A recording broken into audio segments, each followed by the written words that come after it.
semuanya, siapkan dirimu untuk video kali ini karena videonya akan menarik sekali.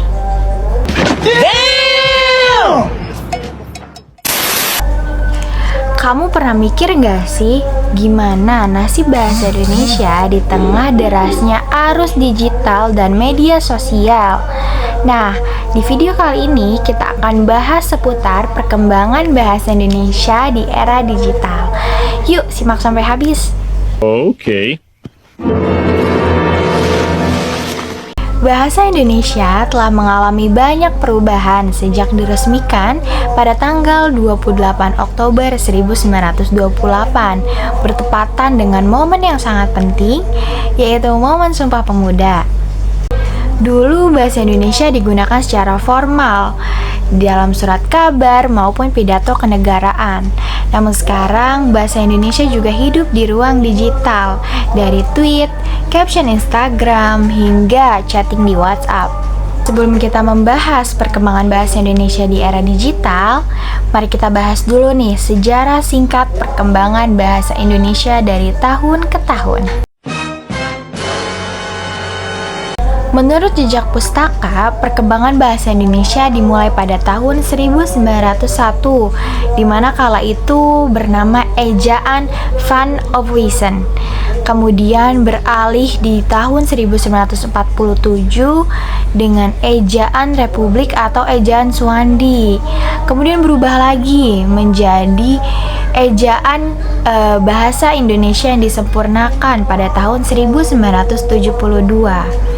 Kemudian gak berhenti dari situ, ejaan berganti lagi menjadi Pedoman Umum Ejaan Bahasa Indonesia yang disempurnakan edisi 2 pada tahun 1987. Kemudian berubah lagi menjadi edisi ketiga di tahun 2009. Dan berubah lagi menjadi Pedoman Umum Ejaan Bahasa Indonesia edisi keempat tahun 2015 atau biasa kita kenal sebagai PUEBI. Kemudian berganti lagi di tahun 2022 yaitu menjadi Ejaan Bahasa Indonesia yang disempurnakan edisi 5.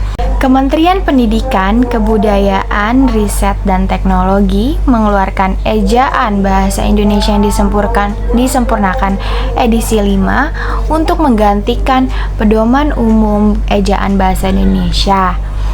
EYD edisi 5 ini dikeluarkan berdasarkan keputusan Kepala Badan Pengembangan dan Pembinaan Bahasa Kemdikbud dan ditetapkan pada tanggal 16 Agustus 2022.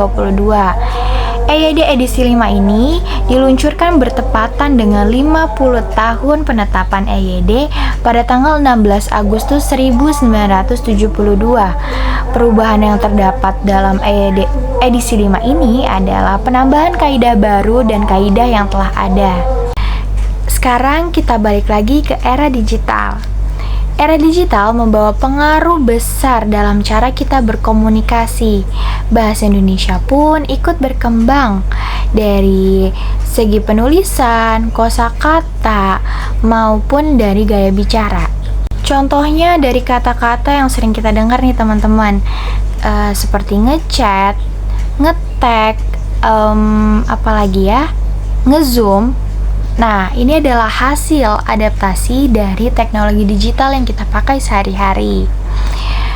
Kalau kamu aktif di media sosial, pasti sering banget lihat kata-kata seperti bestie, gabut, healing, spill, atau bahkan singkatan seperti OTW atau FYI. Nah, ini adalah contoh antara bahasa Indonesia yang digabungkan dengan bahasa gaul dan bahasa asing yang dipopulerkan lewat media sosial. Bahasa menjadi lebih ringkas dan ekspresif, walaupun kadang bikin generasi yang lebih tua kebingungan. Hal ini menunjukkan bahwa bahasa Indonesia merupakan bahasa yang bersifat dinamis dan adaptif. Di era perkembangan digital ini bukan tanpa tantangan. Banyak yang khawatir penggunaan bahasa gaul dan campur kode bisa merusak bahasa Indonesia yang baik dan benar. Meskipun terlihat seru dan kreatif, hal ini menimbulkan tantangan tersendiri. Misalnya yang pertama, banyak orang yang mulai mencampur adukan bahasa Indonesia dengan bahasa asing, seperti bahasa Inggris atau yang lainnya. Seperti yang sekarang kita tahu, sekarang lagi ngetren banget bahasa Indonesia yang dicampur-campur dengan bahasa Inggris. Hal ini mengkhawatirkan terkait pelestarian bahasa Indonesia yang baik dan benar. Yang kedua adalah penurunan kemampuan menulis yang baik dan benar, terutama di kalangan anak muda. Seperti yang tadi sama-sama kita tahu, zaman sekarang lagi tren banget mencampur adukan bahasa Indonesia dengan bahasa-bahasa yang lain. Hal ini dikhawatirkan dapat menurunkan kemampuan menulis yang baik dan benar sesuai kaidah bahasa Indonesia. Lalu yang terakhir, terlalu banyak singkatan yang akhirnya bikin pesan yang akan kita sampaikan jadi makin ambigu. Di sisi lain, perkembangan digital ini juga memberikan peluang-peluang perkembangan untuk bahasa Indonesia. Dengan kemajuan teknologi dan globalisasi, bahasa Indonesia semakin dikenal di luar negeri. Internet, media sosial, dan platform lainnya memudahkan kita untuk menyebarkan bahasa Indonesia di luar dari negara kita. Bahasa Indonesia juga dipelajari oleh beberapa negara sebagai pelajaran di sekolah. Nah, hal ini menunjukkan pertumbuhan pengaruhnya secara global. Menurut Kompasiana, terdapat 52 negara yang saat ini membuka program studi bahasa Indonesia. Beberapa di antaranya ada Malaysia, Jepang, Amerika, Vietnam, Maroko, Inggris, bahkan Korea Selatan, dan masih banyak negara lainnya. Sementara itu, Wikipedia berbahasa Indonesia kini berada di peringkat 25 dari 250 Wikipedia berbahasa asing di dunia. Sedangkan di tingkat Asia, bahasa Indonesia berada di peringkat 3 setelah Jepang dan Mandarin. Hal ini merupakan peluang yang baik yang bisa kita ambil dari derasnya arus digital. Kita bisa semakin mengenalkan bahasa Indonesia ke dunia luar. Bahasa Indonesia juga kini lebih luas dan inklusif dan digunakan oleh generasi muda dengan cara yang kreatif. Generasi muda punya peran yang besar dalam menjaga dan mengembangkan bahasa Indonesia.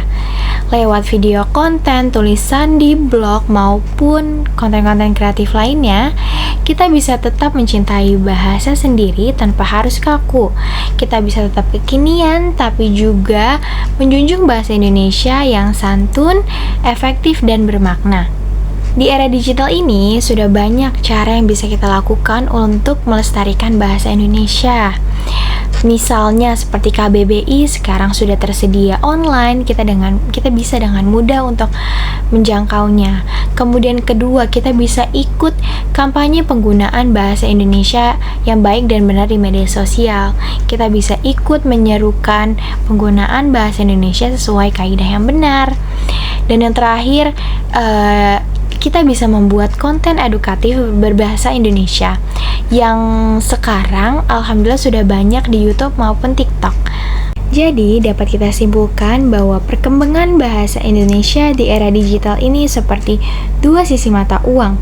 Terdapat banyak peluang namun juga banyak tantangannya. Yang terpenting kita bisa beradaptasi dan tidak melupakan identitas bahasa sendiri. Yuk kita jadi bagian dari generasi yang bijak dalam berbahasa, baik di dunia nyata maupun dunia maya. Kalau kamu punya komentar soal ini, tulis di kolom komentar. Sampai jumpa.